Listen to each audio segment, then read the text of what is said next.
जो शरीर के अंदर भर जाते हैं, तो प्राकृतिक चिकित्सा के द्वारा पैरों में से पूरा जहर निकालते हैं वो। और जब पूरा जहर शुद्ध हो जाता है तो वो जो क्रैक्स आए थे, गड्ढे हो गए थे पैरों में, वो उस जहर के कारण थे, उसकी उष्णता के कारण। और जब सारा जहर निकल जाता है पैर बिल्कुल बच्चे जैसे स्वस्थ हो जाते हैं। ये प्रयोग वहां पर करते हैं, एकदम साफ सुथरे पैर हो जाते हैं, कभी उसमें फिर बीवाई वगैरह कुछ भी नहीं, एकदम क्लीन हो जाते पैर। तो ऐसी चिकित्सा भी वहां पर चलती है। उन्होंने फिर पंचामृत से और भी बहुत सारे उपचार, दूध से कितने सारे रोगों का उपचार होता है, दही से कितने प्रकार के रोगों का उपचार होता है, घी से कितने प्रकार का होता है, ऐसे कई उनने बताया है। घी को सूंघने मात्र से, अगर शुद्ध ताजा घी हो तो उसको सूंघ लो तो सिर दर्द चला जाता है, इतना उसमें पावर होता है। वो सिर्फ घी को ऐसे थोड़ी सी कपास लेकर के ऐसे सूंघने दे देते हैं। आप सूंघते रहो, 5-10 मिनट सूंघ लो तो सिर का कितना भी खतरनाक दर्द हो वो शांत हो जाता है। तो बहुत सारी बातें, अपन क्या है कि किसी चीज के नेगेटिव पक्ष को देखो तो फिर बुराई करना तो बहुत आसान है किसी भी बात का। पंचामृत का विरोध करो, 13 पंथ 20 पंथ का झगड़ा करो तो फिर सालों तक कर सकते हैं, अभी तक चालू ही है वो, उसका कोई अंत नहीं। लेकिन उसमें जो लाभकारी पक्ष है उस पर अगर ध्यान दो तो फिर वहां पर वर्धा में बड़े बड़े संगीतकार और बड़े बड़े नामी हस्ती वहां आकर के उनके पास उपचार लेते हैं। पंकज उदास जैसे जो गायक वगैरह जो हैं, गजल गायक वगैरह, वो आकर के उनके पास जाकर के बोलते हैं कि हमें और क्या करना है, तो सारे उपचार बतलाते हैं। और वो जैन है भाई, जो भाई इसका उपचार करते हैं वो जैन है। उनका नाम तो हमें एकदम ख्याल में नहीं है अभी, लेकिन ये सब उपचार होते हैं। तो स्थान जो है व्यवधान रहित होना चाहिए। अभी मच्छरों की चर्चा से कहां बात चली गई थी किस जानने लायक तो खैर है, बहुत बातों का तो कोई अंत नहीं है, इतनी जानने योग्य बातें हैं कि कोई अंत नहीं उसका। वो तो 4 महीने तो कम ही पड़ते हैं, हम बता रहे ना, चौमासे में कभी पूरी नहीं होती बात। इसलिए आप लोग, क्या होता है कि अगर आप लोग इस मार्ग को अंगीकार कर लो तो फिर केवल ज्ञान में जाकर के उसका निष्ठापन होगा। उस ज्ञान का कोई अंत नहीं है। तो व्यवधान रहित स्थान होना चाहिए। अब वो स्थान कहां पर होगा? वनेषु वास्तुषु च, वनों में भी हो सकता है स्थान, और वास्तुओं में भी आप कोई ऐसा कक्ष बना सकते हैं। पुराने वास्तु में जैसे शिल्प संहिता नाम का एक ग्रंथ है, जैन ग्रंथ है, और रचनाकार जो है आचार्य वीर नंदी स्वामी है, सिद्धांत चक्रवर्ती, जिन्होंने आचार सार नाम का ग्रंथ लिखा। उन्होंने उसमें, और सरवार सिद्धि ग्रंथ में भी आचार्य पूज्यपाद स्वामी ने लिखा है कि गृहस्थों के घर एक कमरा धर्म ध्यान के लिए कंपलसरी होता था, श्रावकों के यहाँ।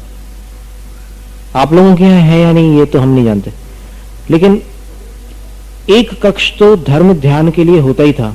लेकिन आजकल तो स्थिति ऐसी है कि जो चीज घर में नहीं होनी चाहिए वो चीज घर पे बन गई है। अब ज्यादा उसके शब्दों में हम विस्तार नहीं करना चाहते, समझदार लोग हैं, आप सब जानते ही। वो चीज सेपरेट होनी चाहिए लेकिन वो अब साथ में हो गई, अटैच्ड हो गई है। और जो चीज घर में होनी चाहिए, धर्म ध्यान का कक्ष, उसका नाम उन्होंने लिखा है उसमें वास्तु में, और फिर सरवार सिद्धि ग्रंथ में प्रोषदोपवास गृहम। प्रोषदोपवास घर मतलब घर में जिस दिन वो उपवास करेगा तब उसी कमरे में रहेगा, फिर ड्राइंग रूम या बेडरूम या और दूसरे रूम में नहीं रहेगा, उसी जगह रहेगा। तो ये व्यवस्था थी। और अशांति बढ़ने का वर्तमान कारण क्या हो सकता है कि ये सारी अपन पुरानी जो पद्धतियां थी जो भगवान द्वारा प्रणीत थी, अगर किसी मनुष्य ने बताई होती तो गलत हो सकती थी, उसको तो अपन त्याग सकते थे, लेकिन ये जिनेंद्र प्रणीत जो मार्ग था उसको अपन ने छोड़ दिया तो गृहस्थ जीवन भी अशांत हो गया। गृहस्थ जीवन में भी जो सुख सुविधा होनी चाहिए, जबकि मुनि लोग सुख सुविधाओं के त्यागी होते हैं, लेकिन गृहस्थों की ये दशा बन गई कि वहां सुख सुविधा होते हुए भी दुखी है, उन सुविधाओं का भी लाभ नहीं मिल पा रहा है। तो वास्तु भी होते हैं जहां पर सामायिक की जाती है। अभी अगर आपके यहाँ पर कोई ऐसा कक्ष हो जहां आप शांति से सामायिक कर सको तो बहुत अच्छी बात है, वहां कर सकते हो। चैत्यालयेश हुआ, और मंदिरों में भी जाकर के भगवान के सन्मुख, मंदिरों में कहते हैं कि अपने को पूर्व और उत्तर दिशा का विकल्प नहीं रखना चाहिए। मंदिर जी में आप जब सामायिक करने बैठते हो तो पूर्व और उत्तर दिशा का विकल्प छोड़कर श्री जी के अभिमुख होकर के ध्यान करना चाहिए। लेकिन श्री जी में जो श्रीवत्स चिन्ह होता है हृदय स्थान पर, कौन सा चिन्ह? उसके सामने कभी नहीं बैठना, ना खड़े होना। दाहिने या बाएं बाजू आप बैठ करके ध्यान करिए, सामायिक करिए अच्छे से। तो ये, और साथ में एक बात और लिखिए कि प्रसन्न दिया, मन प्रसन्न रखिए आप। सामायिक के समय अगर कोई आपका फोटोग्राफ ले ले तो फिर उसको कोई गलत निर्णय ना हो जाए जैन धर्म के बारे में। रखना चाहिए, सामायिक में विशेष रखना चाहिए। प्रसन्न दिया, प्रसन्न बुद्धि के साथ में उसको सामायिक करनी चाहिए।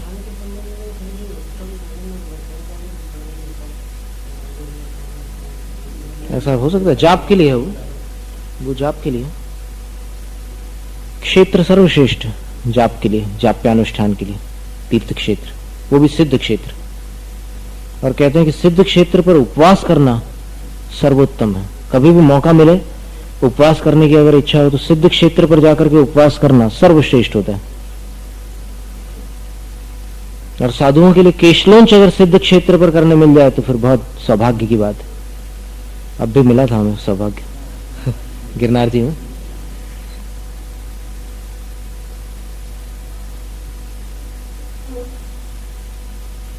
और आगे कहते हैं, व्यापार वैमनस्याद् विनिवृत्त्यामन्तरात्म विनिवृत्त्या सामयिकं बध्नीयाद् उपवासे चैक भुक्ते वा।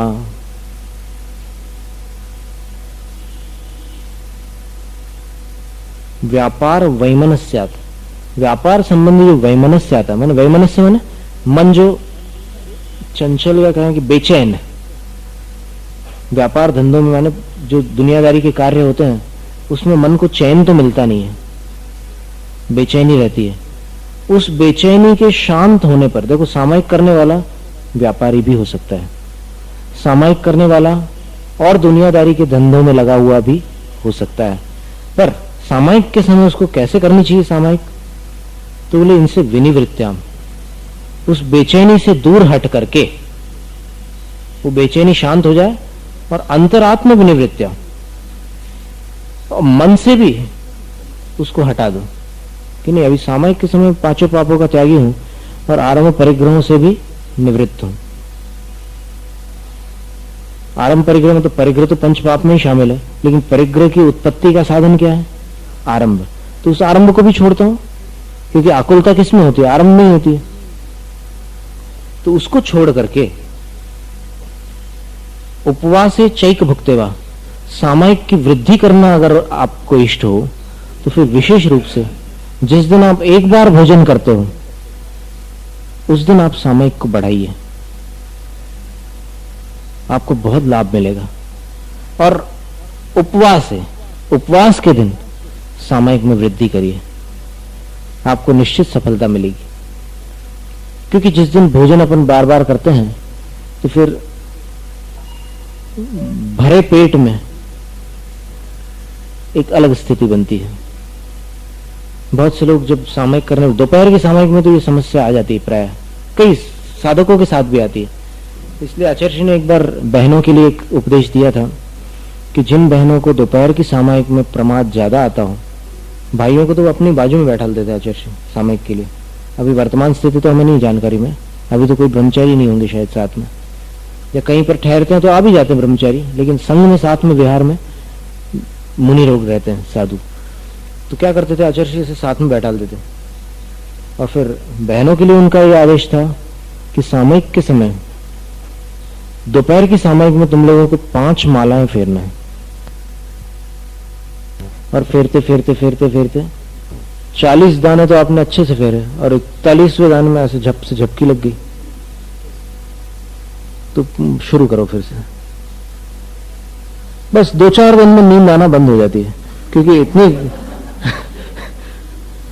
इतनी कठोर विपत्ति कोई नहीं झेल सकता क्योंकि शाम हो जाएगी, अगर आप सोते रहे ना तो शाम हो जाएगी 5 माला करने में। इसलिए मतलब वो फिर एक इतना कड़क होकर बैठना पड़ता, इसके बिना मन ठिकाने नहीं आता। तो 5 माला का उन्होंने दिया था नियम सबको, सब जितनी बहनें थी सबको लिए नियम दिया था, 5 माला करो और 5 माला करते करते हाथ से करो या जैसे भी करना हो आपको, हाथ से तो और अच्छा है कि जैसे भूले तो पूरा ही साफ, कुछ भी नहीं।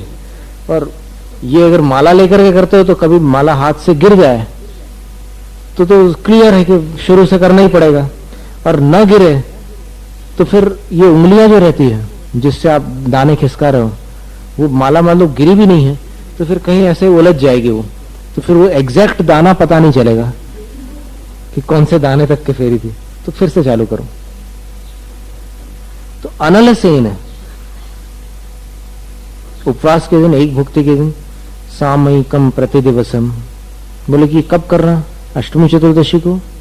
बोले कि नहीं, मात्र अष्टमी चतुर्दशी की बात नहीं है, एकादशन के दिन, उपवास के दिन तो बढ़ाना ही है सामयिक को, लेकिन प्रतिदिवसम, प्रतिदिन करना है। यथावदप्यनलसेन चेतव्यम, यथावत करनी होगी सामयिक। 5 पापों का त्याग, आरंभ से भी मन को हटा लेना, बेचैनी वगैरह जो भी रहती है व्यापार धंधों संबंधी, उसको छोड़कर सामयिक करना है। और अनलसेन, अनलसेन यानी आलस के साथ नहीं करना है, आलस छोड़ करके सामयिक करना है। और इसको जिनेंद्र भगवान कहते हैं अवधान युक्त, अगर सावधानी पूर्वक कोई सामयिक करता है तो व्रत पंचक परिपूर्ण, 5 व्रतों में जो भी त्रुटियां होती है, जैसे अहिंसा व्रत में कभी त्रुटि हो जाए, किसी जीव को अपने निमित्त से बाधा हो जाए, खिड़की बंद करते समय मान लो कोई छोटा सा जीव उसमें दब जाए, तो ये जो अतिचार लग जाते हैं इनसे निवृत्ति मिल जाती है। अगर सामयिक अच्छे ढंग से कर लो तो इनसे निवृत्ति मिल जाती है। अभी हम पिछली बार आचार्य श्री से जब मिले थे नेमावर में, उसके बाद भोपाल में मिलन हुआ था, तो नेमावर में एक मुनिराज से हमने पूछा कि महाराज श्री कैसा चल रहा है आपका मुनि जीवन, कैसा है? क्योंकि मुनि जीवन के पहले परिचय में थे वो, स्वाध्याय में आते थे वो।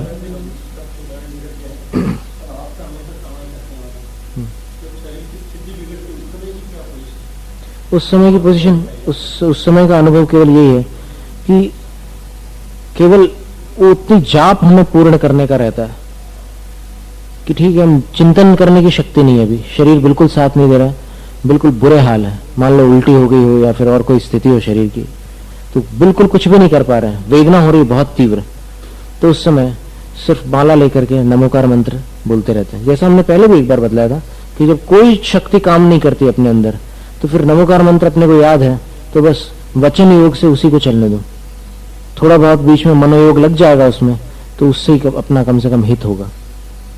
ये है, क्योंकि ये बात नियम है, ये नियम है संसार में कि जब बाढ़ आती है नदियों में तब तैरना संभव नहीं होता, तब तो उसके प्रवाह में अगर अपन बहते हैं तो कोई प्रवाह अपने को किनारे लगा सकता है।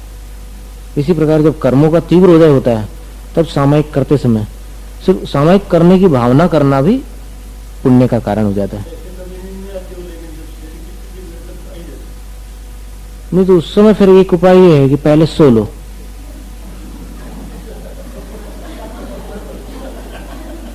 मतलब फिर आप ये बहाना मत करो कि मेरी शरीर की स्थिति खराब है इसलिए मैं सामयिक में सो रहा हूं। नहीं, सामयिक में मत सो, पहले सो लो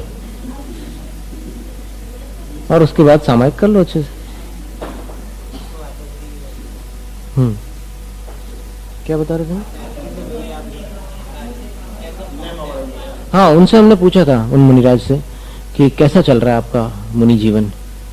तब उनने हमसे एक बहुत अच्छी बात कही थी कि बाकी सब तो ठीक है, क्योंकि संघ के साथ चलने में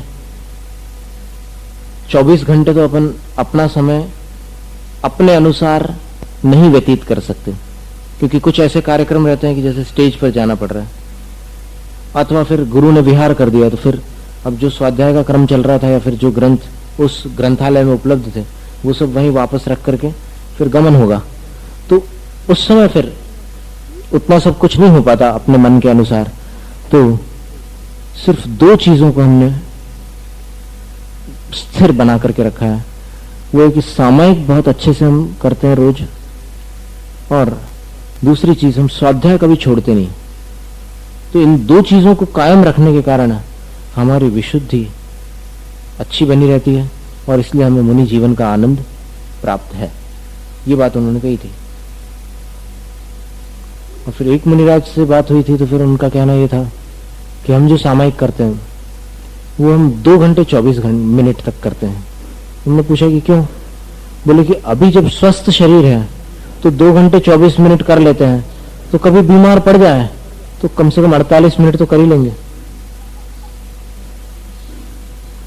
इसलिए अभी हम 2 घंटे 24 मिनट ही करते हैं सामायिक, ऐसा उन्होंने बताया। और कभी दोपहर के समय विहार करते आचार्य, मान लो आहार करके आए, फिर ईर्यापत शुद्धि प्रतिक्रमण वगैरह के 12 बजे सामायिक में बैठ गए, और मान लो आचार्य 1 बजे या 1:15 बजे विहार कर दें, तो उस समय 2 घंटे 24 मिनट नहीं करेंगे, फिर शाम को बढ़ा लेंगे, क्योंकि शाम को तो विहार करना नहीं, और सुबह बढ़ा लेंगे। तो ऐसा क्रम चलता है। तो ऐसी बहुत अच्छी अच्छी बातें मिलती है। हर साधु के पास जो साधना निष्ठ है, बहुत सुंदर अनुभव मिलते हैं। तो 5 पापों की पूर्ति, 5 व्रतों की पूर्ति सामायिक के द्वारा हो जाती है। क्योंकि 5 पापों में कभी देखो अलग अलग प्रकार के व्रत हैं अपने। ब्रह्मचर्य व्रत है। अब ब्रह्मचर्य व्रत में कब समस्या आती है? तो एक उम्र होती है, उस उम्र में मन कभी कभी चंचल होता है। यद्यपि ऐसी चंचलता नहीं कि व्रत खंडित कर दे, लेकिन फिर भी कुछ राग भाव जैसा आ सकता है, क्योंकि अभी साधक है वो, अभी उसने साध्य को उपलब्ध नहीं किया है, अभी वो सिद्ध नहीं है। और मुनियों में भी ये बताया है कि सिद्ध ब्रह्मचारी जो मुनि होते हैं वो तो कोई रिद्धिधारी मुनि होते हैं। और जैसे ये सिद्धप्पा मुनि थे, उनकी कथा अगर आपने पढ़ी हो तो उनको ब्रह्मचर्य की वो सिद्धि प्राप्त थी कि जिस सिद्धि के उपलब्ध हो जाने पर शरीर से दुर्गंध आना समाप्त हो जाती है और खुशबू आने लग जाती है। यानी ब्रह्मचर्य की उस सिद्धि को कोई प्राप्त कर ले तो उनके शरीर से नियम से सुगंध आने लग जाती। तो वो सुगंध सिद्धप्पा मुनि के शरीर से आती थी, और उनकी सुगंध से भ्रमर आ जाते थे उनके पास। भौरे जो होते हैं ना, वो आ जाते थे उनके पास। तो फिर जो अतिचार या फिर कुछ मन में अतिक्रम व्यतिक्रम होते हैं, तो उसके लिए फिर वो प्रतिक्रमण करते हैं। इसीलिए कहा, एक बात है, मन जाता है जाने दे।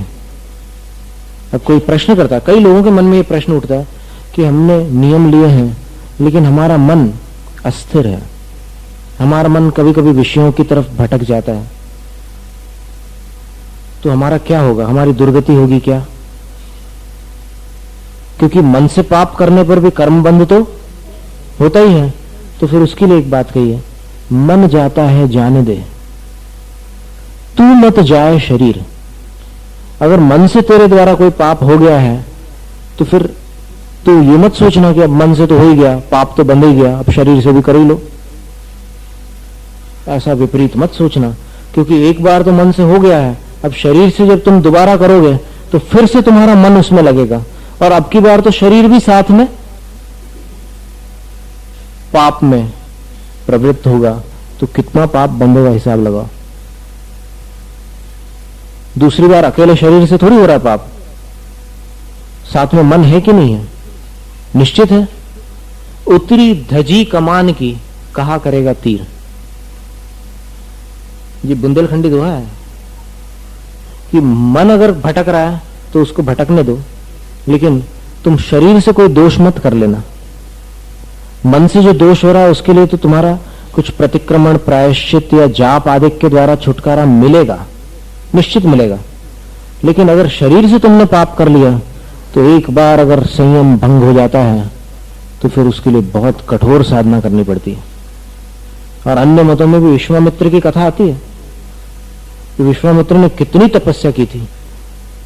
वो वशिष्ठ के साथ कंपटीशन में थे, स्पर्धा में उनने तपस्या की, और इतनी तपस्या की, फिर एक बीच में उनकी ऐसी परीक्षा हुई कि अप्सरा के निमित्त से वो अपने साधना से भ्रष्ट हो गए थे।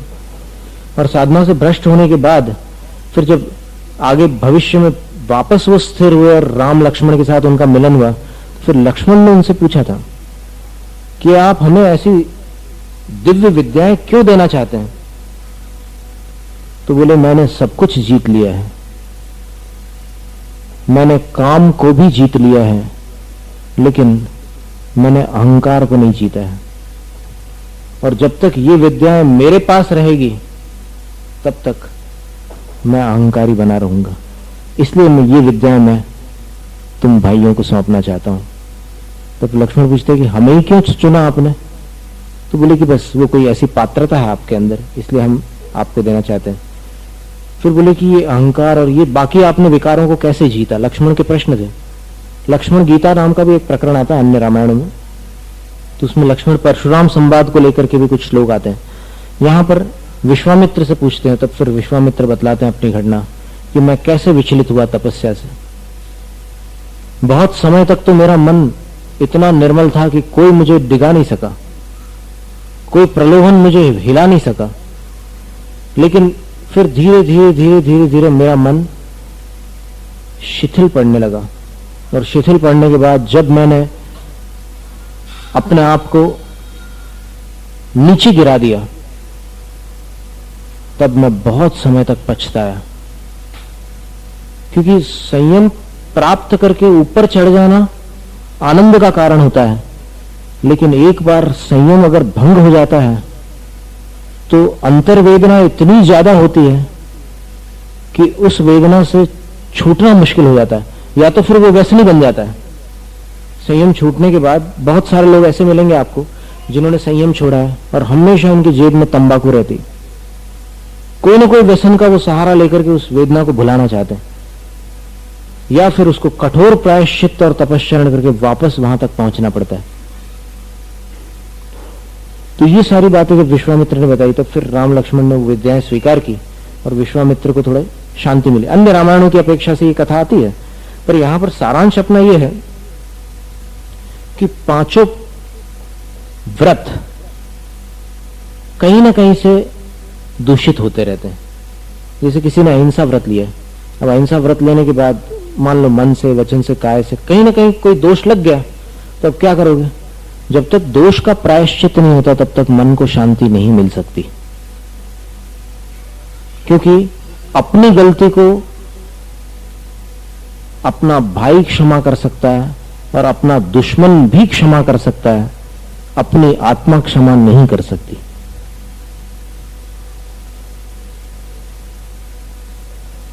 इसलिए उसका एक उपाय ये रहता है, कन्फेशन। अपनी गलती से अपन कैसे मुक्त हो, उसका उपाय क्या है? तो एक उपाय तो यह है कि जिस पर आपको पूरा विश्वास हो उसको बता दो अपनी गलती, उसको अपनी गलती बता दो, लेकिन साथ में ये ध्यान रखना कि पूरा विश्वास होना चाहिए। अगर विश्वास में थोड़ी भी कमी हुई, ऐसा थोड़ा भी आपके मन में हो कि कहीं किसी को बता ना दे, तो फिर आप मत बताना, बिल्कुल मत बताना। आप जब तक इतना विश्वास न हो कि ये नहीं, ये किसी को नहीं बताएंगे, तब उनको जाकर के बता सकते हैं आप। और उसके बाद दोनों मिलकर के विचार विमर्श करो। और श्रेष्ठ मार्ग तो ये है कि गुरु, अब गुरु भी आपको बहुत सारे गुरु मिलेंगे, लेकिन उनमें से आपको छांटना पड़ेंगे कि मैं इन गुरुओं में से कौन से गुरु के पास जाकर, क्योंकि सबकी ट्यूनिंग एक से नहीं बनती। किसी की ट्यूनिंग सुधा सागर मुनि से बनती है, किसी की ट्यूनिंग विद्यासागर आचार्य महाराज से बनती है, किसी की तरुण सागर जी से बनती है, किसी की और कोई मुनिराज से बनती है।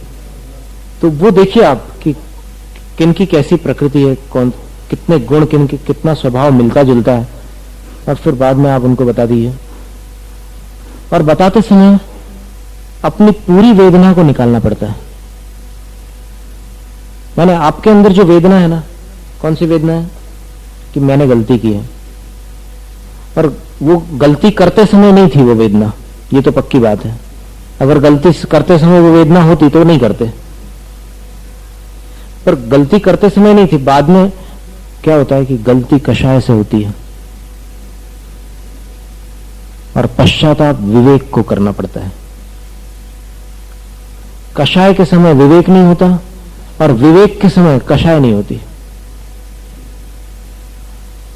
तो विवेक जब आता है तब पश्चाताप होता है, और पश्चाताप में फिर अगर आंसू निकल आए तो कहते हैं कि बहुत भाग्यशाली आप, क्योंकि संसार में अपनी पीड़ा के आंसू घर घर में आपको मिल जाएंगे, लेकिन ये आंसू बहुत मुश्किल से मिलेंगे। 5 प्रकार के आंसू होते हैं। 5 प्रकार के आंसुओं में एक पहला तो सब सर्व परिचित अपनी पीड़ा का आंसू, अपनी पीड़ा के आंसू होते हैं। कोई अपने को तकलीफ हो रही है तो लोग अपना रोना रोते रहते हैं। फिर दूसरे आंसू वो होते हैं कि जब किसी दूसरे की पीड़ा को देखकर अपने को सहन नहीं हो पाता। और ये भी प्राय अपने रिश्तेदारों के प्रति अधिक देखा गया है कि जब अपना कोई संबंधी दुखी होता है, मान लो किसी का एक्सीडेंट हो जाए या फिर किसी को बहुत ज्यादा तकलीफ हो जाए, तो अपनी आंखों में भी आंसू निकल आते हैं। लेकिन यही आंसू, दूसरों की पीड़ा के आंसू, जब और विस्तृत व्यापक बनते हैं, अपना हृदय जब ज्यादा करुणावान हो जाता है, तो करुणा के आंसू के रूप में परिणत हो जाते हैं। पहले आंसू अपनी पीड़ा के आंसू, दूसरे आंसू करुणा के आंसू है। ये करुणा के आंसुओं को अशुभ नहीं माना जाता, शुभ माना जाता है। और फिर तीसरे आंसू है भक्ति के आंसू। जब भक्ति भाव से परिपूर्ण हो जाता है हृदय और वो भक्त भाव विभोर हो जाता है, तो फिर उसकी आंखों से गंगा यमुना का प्रवाह होने लग जाता है। फिर उन आंसुओं को कोई रोक नहीं सकता।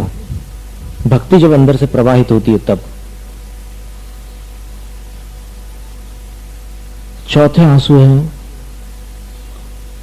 खुशी के आंसू। खुशी के भी आंसू होते हैं। कई बार जब बहुत प्रसन्नता होती है तो आंखों से आंसू निकल आते हैं। एक बार क्षमासागर मुनिराज का कुछ लोगों ने पड़गान किया, तो एक श्रावक जो थे वो एकदम रोने लग गए। तो फिर कुछ लोग चिंतित हो गए कि कहीं महाराज अंतराय ना कर दें। लेकिन लोग महाराज के चेहरे को भी देख रहे थे कि महाराज ना देख ले उनकी आंखों की तरफ। महाराज ऐसे धरती की तरफ देख रहे थे, लेकिन महाराज जी को पता था। बाद में जब वो प्रश्नोत्तर होता है ना, एक सत्र होता है कि कुछ जैसे यहां भी होता था, आपको याद हो चौमासे में, तो वो प्रश्नोत्तर सत्र में किसी ने पूछा कि महाराज जी आपको मालूम है पड़गान के समय किसी के आंसू आ गए थे, महाराज जी ने ऐसे किया, मालूम है? तो बोले कि आंसू आ गए, आंसू आने के बाद भी आप वहां आहार लेने चले गए। तो महाराज जी बोले कि अगर हम लौट आते तो दूसरे आंसू आते।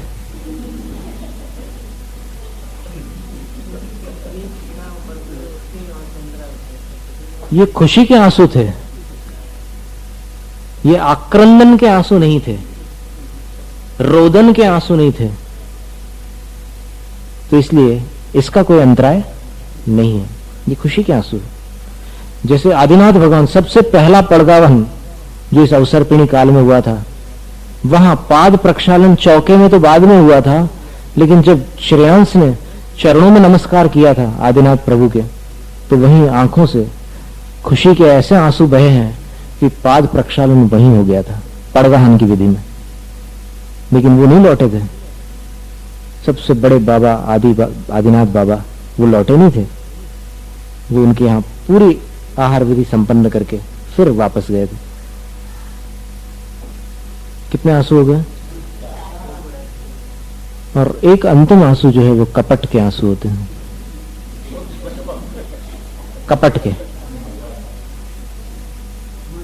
क्रोकोडाइल टीयर्स बोलते हैं उसको अंग्रेजी में। क्रोकोडाइल यानी मगरमच्छ नाम का हो सकते हैं। वैसे तो एक गीत में तो किसी ने